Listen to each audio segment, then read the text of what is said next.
Another edition of Romero on the Right.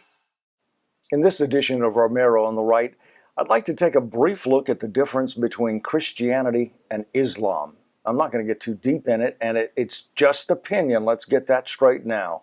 So many people have said Islam is a peaceful religion. And yes, the Crusades were fought against Muslims, where Christians behaved a lot like Muslims.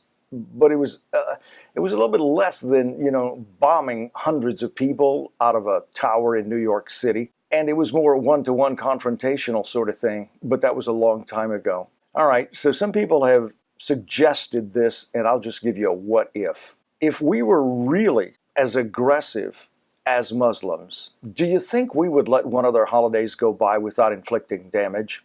At Christmas, tourists are almost disappearing from places like Bethlehem and Jerusalem because Christians are afraid of what's going to happen while they're there because of Muslims. And there have been attacks all week in Jerusalem and all of Israel and in that area. So Bethlehem losing all their tourists this Christmas season, and many people make their entire living off that Christmas season. But the Muslims do a pilgrimage. They're asked or commanded to do a pilgrimage, the Hajj, where they go to Mecca.